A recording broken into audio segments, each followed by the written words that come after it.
নমস্কার। যাদের তুলা রাশি তাদের কর্ম রাশিফল ও অর্থনৈতিক রাশিফল একটি বাস্তব জন্মকুণ্ডলীর উপর ভিত্তি করে আলোকপাত করতে চলেছি। কোটিপতি বা ধনপতি অর্থকড়ির মালিক হওয়ার যোগ কি কি বিষয়ের উপর নির্ভর করে। সেই যোগটি হয়তো কে বলতে পারে আপনার জন্মকুণ্ডলী আপনার হাতের মধ্যে লুকিয়ে রয়েছে। তাকে চিনতে হবে, তাকে জানতে হবে, তাকে বুঝতে হবে। তো সেই জানার মধ্য দিয়ে কি পথ রয়েছে সেটা দেখানোর জন্যই আজকে আপনাদের সামনে উপস্থাপন করতে চলেছি কর্মজীবন ও অর্থনৈতিক জীবন রাশিফল। জানতে হলে, জানতে চাইলে থাকতে হবে আমার সাথে। সুতরাং পরবর্তী প্রোগ্রামগুলোকে অতি সহজে পাবার জন্য আমার চ্যানেলটিকে সাবস্ক্রাইব করুন এবং পাশে থাকা বেল আইকনটি অবশ্যই প্রেস করবেন। এবার আসুন মূল প্রোগ্রামে। দেখুন, আপনার হচ্ছে তুলা রাশি, আপনি জানেন, অথবা আপনার সন্তানের, অথবা আপনার স্বামীর বা স্ত্রীর, অথবা আপনার ভাইয়ের বা পরিচিত কোনো ব্যক্তির রাশি হতে পারে তুলা। তা তিনি কোটিপতি হতে পারবেন বা ধনকড়ি, কোটিপতি হতে না পারলেও লাখপতি, অর্থকড়ির মালিক এবং কর্মজীবন স্বাচ্ছন্দ্য, অর্থের দিক থেকে তাকে দারুণ জায়গায় তাকে প্রতিষ্ঠিত করতে চলেছে এই বিষয়গুলোর জন্য। আমি এর উপর অনেক আগেও প্রোগ্রাম করেছি, আবারও করছি, কারণ প্রচুর রিকোয়েস্ট বর্তমান সময় আসছে অর্থ এবং কর্মের উপরে আলোকপাত করার জন্য। দেখুন, এখানে সাপোজ এটা কিন্তু বাস্তব এবং আমার ক্লায়েন্টের জন্মকুণ্ডলী, বাস্তব জন্মকুণ্ডলী থেকে কিন্তু আপনার সামনে উপস্থাপন করছি। মন দিয়ে বোঝার চেষ্টা করুন। হয়তো একটি বাস্তব উদাহরণ, কিন্তু আপনাদের প্রত্যেকের জীবনে কিন্তু এটা লাগবে। তাই আপনারা নিজেদের হরোস্কোপটি জানা থাকলে বের করবেন এবং আমি যেটা বলছি মিলিয়ে নেন যে সেই সংযোগ আছে কি নেই। দেখুন, এখানে রাশি তুলা অধিপতি তুলা রাশিতেই কিন্তু অবস্থানরত বিশাখা নক্ষত্র নিয়ে, সাথে দশমপতি চন্দ্র রয়েছে, সেও বিশাখা নক্ষত্র নিয়ে রয়েছেন। গেল। এবার তুলা রাজ্যকারী গ্রহ কে? রাজ্যকারী গ্রহ হচ্ছে শনি, সে তৃতীয় ভাবে কিন্তু অবস্থানরত। তুলার পঞ্চম ভাবে রাহু আছেন, তুলার নবম ভাবে বৃহস্পতি আছে রাহু নক্ষত্র নিয়ে। তুলার একাদশে কেতু আছে নিজের নক্ষত্রে। তুলার দ্বাদশে আছে রবি, আছে বুধ স্বক্ষেত্রে বক্রী অবস্থায়, এবং আছে মঙ্গল কম্বাস্ট অবস্থায় 13 নম্বর নক্ষত্র। এবং এখানে আমি তো বলি প্রায় যে শুধু D1 চারটে দেখলে হবে না, তার সঙ্গে অন্যান্য ভাগগুলোকেও দেখা প্রয়োজন।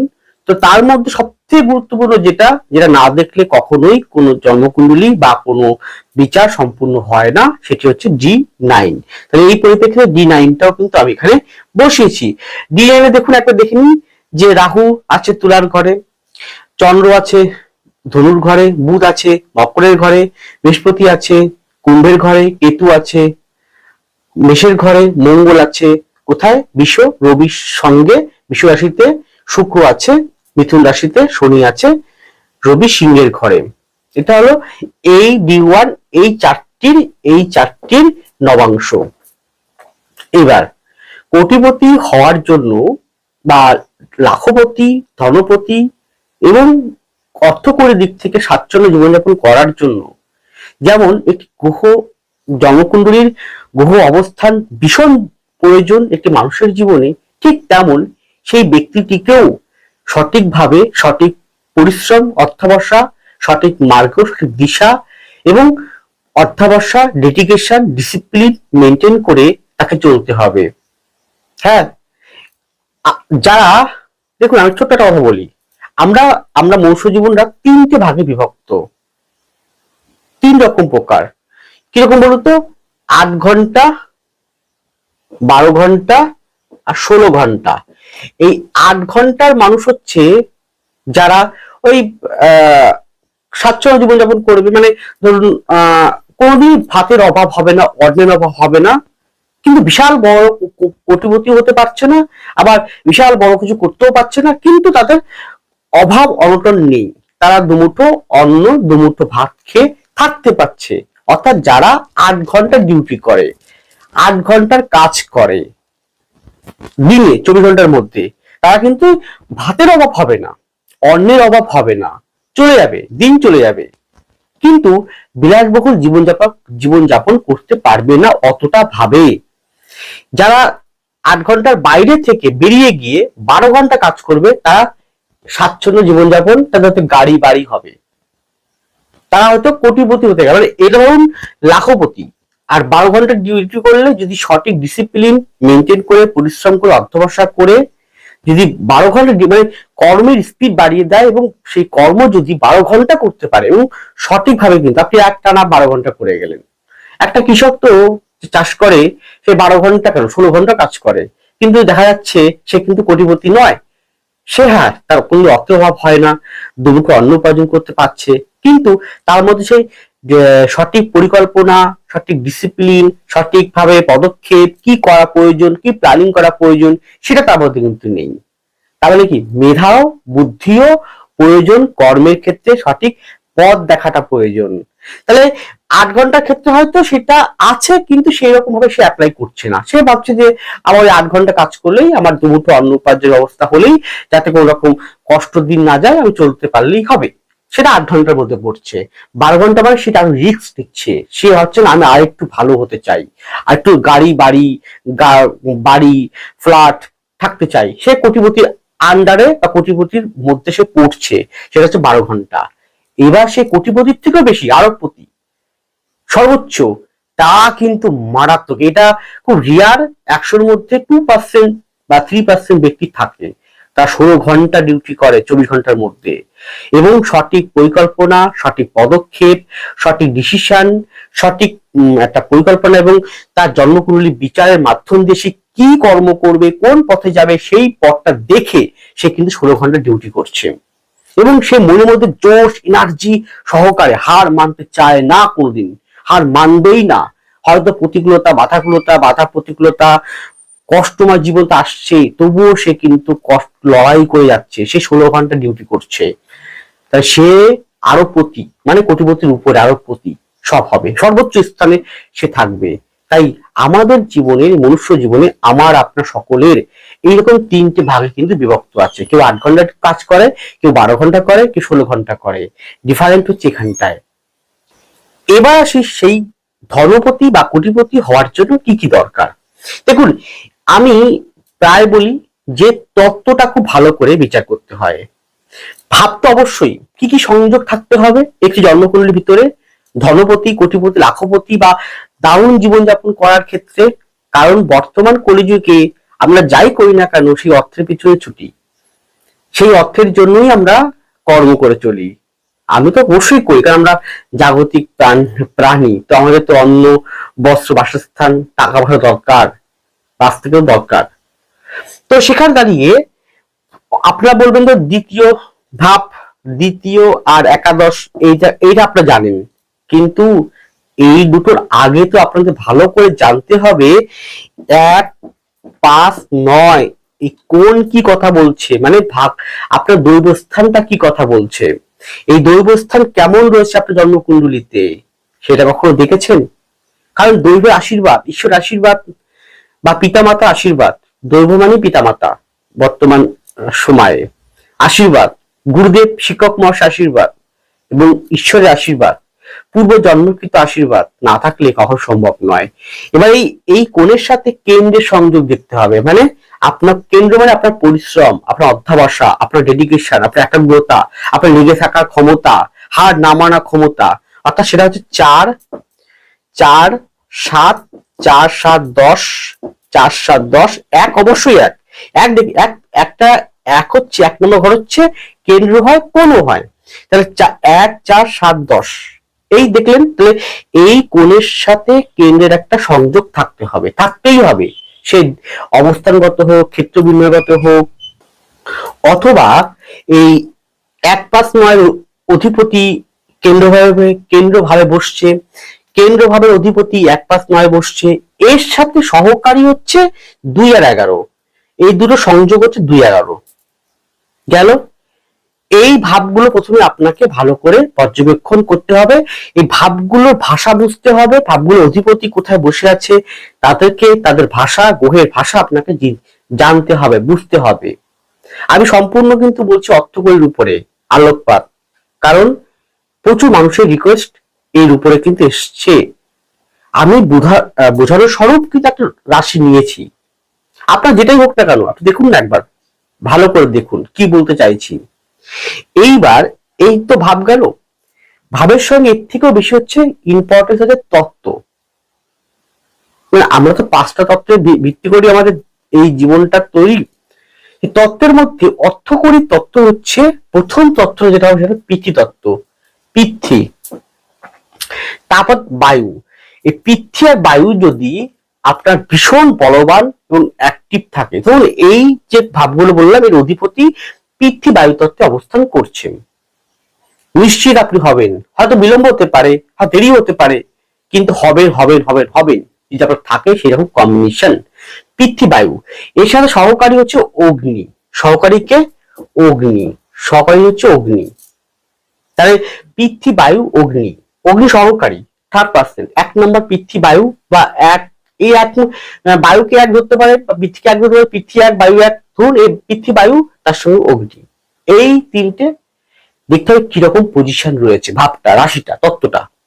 এবার আপনারা একটু ভালো করে আমার কথাগুলোকে বোঝার চেষ্টা করুন এবং দেখুন, ভীষণ কাজে লাগবে ভবিষ্যতের জন্য, বর্তমানের জন্য। কথা দিচ্ছি আমি। দেখুন, আমার কাজটা আপনাকে ভালো রাখা, আমার কাজটা আপনার সঠিক পথ দেখানো, আমার কাজটা আপনাকে সুস্থ রাখা, আমার কাজটা আপনাকে শান্তি প্রদান করা। বিশ্বাস করুন, হ্যাঁ, এটাই আমার ধর্ম, এটাই আমার কর্তব্য, এটাই আমার একমাত্র কর্ম। আমি আছি আপনার পাশে সদা সর্বদা, সঠিক পথের দিশা দেখানোর জন্য। বারবার করি, আমি সবসময় আপনাদেরকে কোয়ালিটি কোয়ান্টিটি মেনটেন করে কনসালটেন্সি দিয়ে থাকি। যারা আমার চেম্বারে এসেছেন তা জানেন, আমি কিন্তু এক একটা ক্লায়েন্টকে 8 ঘন্টা, 45 মিনিট, 1 ঘন্টা দেখে থাকি। মানে সর্বোচ্চ নিম্ন হচ্ছে 45 মিনিট থেকে 1 ঘন্টা দেখবো তাকে। কারণ একটা ব্যক্তি আশা করে কিছু পারিশ্রমিক আমাকে দেন, সে পারিশ্রমিকের মূল্য আমাকে দিতে হবে। তিনি যা জানতে চান সেই পথটা তাকে আমি নিখুঁত ভাবে বোঝানোর চেষ্টা করি, বলার চেষ্টা করি। হতে পারে তার কর্মজীবন, অর্থনৈতিক জীবন, তার সাংসারিক জীবন, তার মন মানসিকতা, তার শরীর স্বাস্থ্য, প্রেম প্রীতি ভালোবাসা, বিবাহ, সন্তান, পড়াশোনা, যে কোনো বিষয়ে জটিল থেকে জটিলতর সমস্যা, কঠিন থেকে কঠিনতম সমস্যা যাই থাক না কেন, তার সলিউশনের রাস্তা কি, সঠিক পথ কি, সঠিক সিদ্ধান্ত কি হতে পারে, কি করবেন, কি প্ল্যানিং করতে পারেন, আমি সর্বদা দেখিয়ে থাকি এবং এটা 18 বছর ধরে করছি আমি। যাই হোক, দেখুন, এই ব্যক্তিটি অবশ্যই এই ছকটি কোটিপতি হওয়ার যোগ, কিন্তু কোটিপতি হতে গিয়ে তাকে অনেক রকম বাধার সম্মুখীন হতে হচ্ছে। কেন সে বলছি আমি ভেঙে ভেঙে। দেখুন, তুলাতে এটা হচ্ছে বায়ু তত্ত্ব, সেখানে চন্দ্র দশমপতি এবং কেন্দ্রপতি এবং শুক্র লগ্নপতি, রাশিপতি, অষ্টমপতি হয়ে বসে আছে। রাহু বসে আছে কোথায় না, বায়ু তত্ত্বে।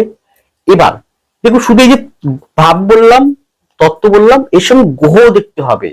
কলিযুগে সাপেক্ষে, যেহেতু আমরা কলিযুগে বসবাস করি, আমি আপনি সবাই, তাহলে কলিযুগে কিন্তু কাকে দেখতে হয়? সর্বপ্রথম শুক্রকে দেখতে হবে, দেখতে হবে শনিকে, দেখতে হবে রাহুকে, দেখতে হবে মঙ্গলকে, দেখতে হবে বুধকে, কিরকম পজিশন।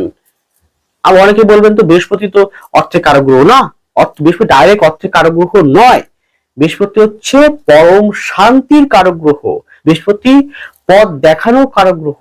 আপনি অর্থ উপার্জন করবেন, তার সঠিক দিশা পথ তিনি দেখিয়ে থাকেন। মানে একজন শিক্ষক, এবং একজন শিক্ষক হয়তো সে কোটিপতি হতে পারছে না, তার ছাত্র কিন্তু কোটিপতিতে বেশি হচ্ছে, আরবপতি হয়ে যাচ্ছে, শিক্ষক কেন পারছে না?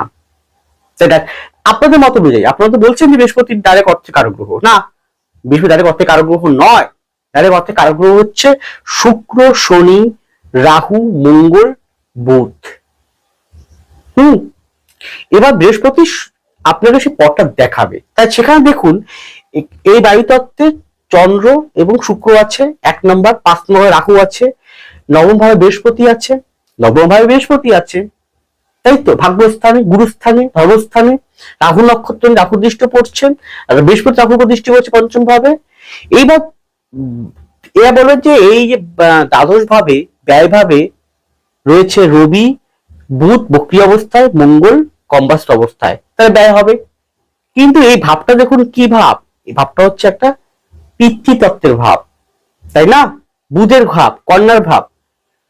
তো এখানে অবশ্যই সে প্রচন্ড ব্যয় করে। কি কারণে করে সেটা বলছি।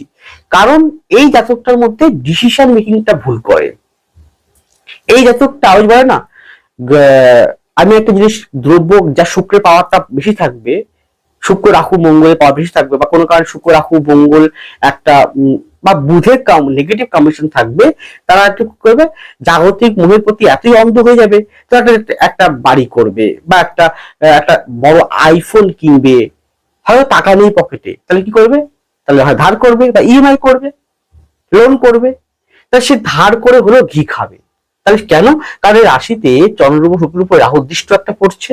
তাহলে সঠিক বুদ্ধিমত্তা, প্রয়োগ বিদ্যা বা যাকে ডিসিশন মেকিং এর জায়গাটা বুধ বক্রে থাকা, মঙ্গল যুগে থাকার জন্য দিতে পারছে না। কিন্তু এই জাতকের কি বাড়ি ঘর রিলেটেড বিষয় কিন্তু খুব ভালো। কারণ সবাই জানেন বুধ আর মঙ্গল যদি একসঙ্গে থাকে তাহলে পড়াশোনার সেক্টরটা খারাপ করে। বুধ মঙ্গল একসঙ্গে থাকা মানে পড়াশোনা বিষয়টা ডিস্টার্ব করে, বিঘ্ন আসতে পারে। কিন্তু জমি জমা বা ভূমি বিষয়ক রিলেটেড রিয়েল এস্টেট বিষয় কিন্তু খুব ভালো ফল দেয়। আমি কর্মও কিন্তু বলছি, তবে জাতকটা কিন্তু ওই ধরনের কর্মই করেন। এবং রাহু দৃষ্ট যেহেতু থাকে পঞ্চম, পঞ্চম আমাদের ডেভেলপমেন্ট, আমাদের উন্নতি, আমাদের কেরিয়ার, আমাদের বুদ্ধিমত্তা, আমাদের প্রথম স্টেট, প্রথম ধাপ আমাদের ডেভেলপমেন্ট করার জন্য। তাহলে রাহু কি করে? রাহুর ক্যারেক্টারিস্টিক অনেকটাই এর মধ্যে বহন করছে।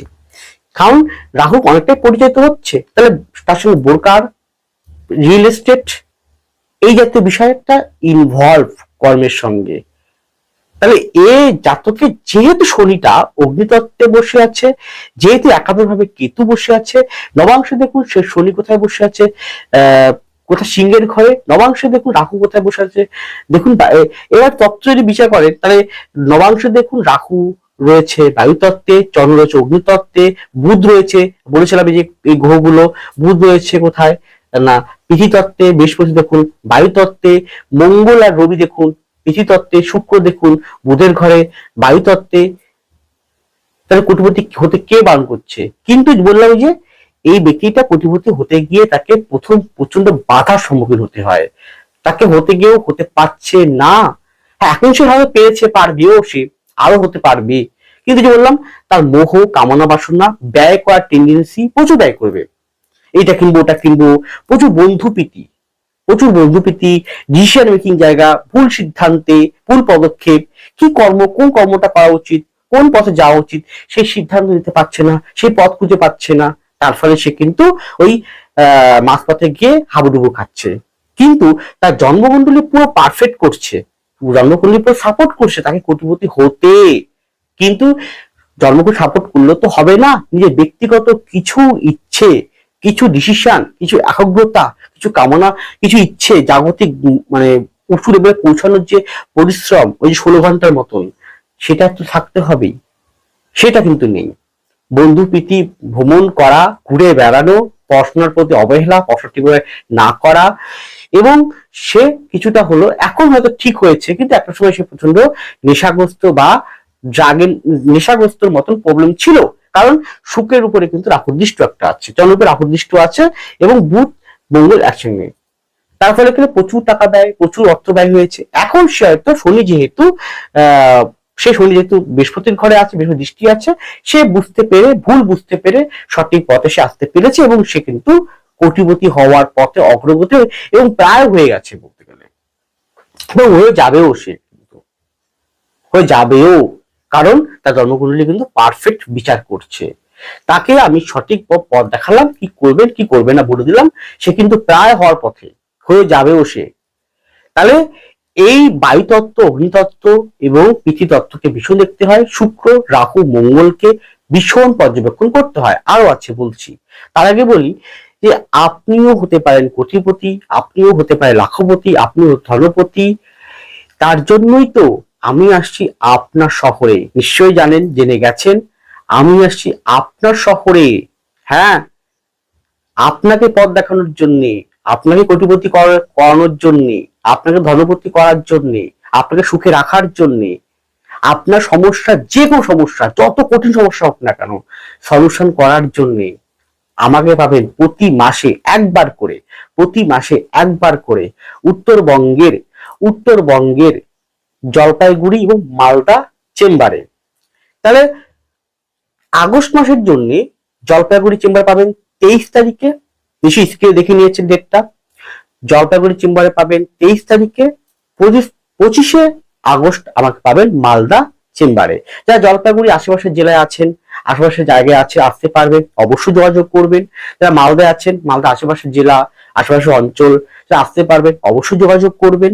কারণ চেম্বার আসলে কি হয়, সামনাসামনি বসে যেমন আপনাকে আপনার সামগ্রিক বিদ্যাটাকে দেখতে হয়, লাইফ হাতটাকে দেখতে হয়, হাতে কি পজিশন, হরস্কোপ দেখতে আপনাকে দেখিয়ে দেবো কোন কোন জায়গায় কি প্রবলেম, কোন কোন জায়গায় সমস্যা, কোন কোন জায়গায় কি করলে ভালো হয়, কোন পথে আপনি যাবেন, একদম প্ল্যান মাফিক আপনাকে দেখিয়ে দেবো একদম পুরো হাতে কলমে, খাতা কলমে, এবং লিখিত গ্যারান্টি দিয়ে আপনাকে দেখাবো, এবং দায়িত্ব সহকারে আপনাকে দেখাবো। এবং অবশ্যই কিন্তু আপনাকে 1-2 মিনিট 5 মিনিট করে আসবেন চলে যাবে তা কিন্তু নয়, কমপক্ষে 45 মিনিট 1 ঘন্টা সময় নিয়ে আসবেন, আপনাকে বুঝাবো আমি, এবং ঠিক পথটা দেখাবো। আমার কোয়ালিটি কোয়ান্টিটি মেনটেন নিখুঁত বিচার যদি পেতে চান আজই ইমিডিয়েটলি, যদি মনে করেন হ্যাঁ আমি উত্তরবঙ্গের জলপাইগুড়ি, উত্তরবঙ্গের মালদা চেম্বারে আসতে চাই, এছাড়াও আমার চেম্বার আরেকটা শহর, অবশ্যই আমার শহর কলকাতা, সেটা পাবেন প্রতি মঙ্গলবার উত্তর কলকাতা শোভাবাজার, প্রতি মঙ্গলবার উত্তর কলকাতা শোভাবাজার, প্রতি বৃহস্পতিবার দক্ষিণ কলকাতার বালিগঞ্জ চেম্বারে পাবেন আমাকে প্রতি, আর মাসে একবার করে জলপাইগুড়ি মালদা। জলপাইগুড়ি কবে? 23শে আগস্ট, মালদা 25শে আগস্ট।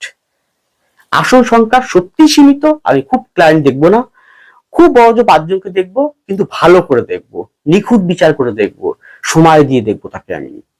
কারণ আপনার অর্থ নষ্ট হবে না, আপনি যে অর্থ দিয়ে পারিশ্রমিক আমাকে দেবেন সেটা আপনাকে আমি রিটার্ন করে দেবো। আমার সাধ্যমতো চেষ্টা করে আপনাকে পথ দেখাবো, আপনাকে কোটিপতি করার মতো রাস্তা আমি তৈরি করে দেবো, সে গ্যারান্টি দিলাম। পারলে এই জায়গাটা সেভ করে রাখুন, সেভ করে রাখুন, আমি কথা দিচ্ছি আপনাকে। আপনি উত্তরবঙ্গ আসতে পারেন, দক্ষিণবঙ্গ আসতে পারেন কলকাতা চেম্বারে।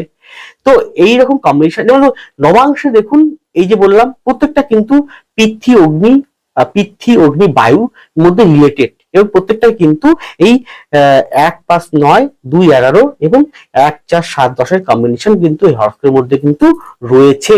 আর গ্রহগত অবস্থান ঠিক তেমন ভাবেই কিন্তু এই দুটো D1 D9টা কিন্তু সংযোগ তৈরি করছে, কিন্তু হতে কেন পারছে না, প্রচুর ব্যয় করছে, তার নিজের কিছু চারিত্রিক দোষের কারণের জন্য। সে নিশ্চয়ই বললাম যে ব্যয় করা প্রবণতা, বন্ধু সঙ্গপ্রীতি, একটু ইএমআই ধার দেনার মধ্যে ডুবে থাকা, হ্যাঁ, প্ল্যান মাফিক পরিকল্পনা ঠিকভাবে না নেওয়া, পরিশ্রমটা সঠিক লেভেলে না করা, সঠিক পথ দেখে না করার জন্যই সে কিন্তু বাধাপ্রাপ্ত হয়েছে।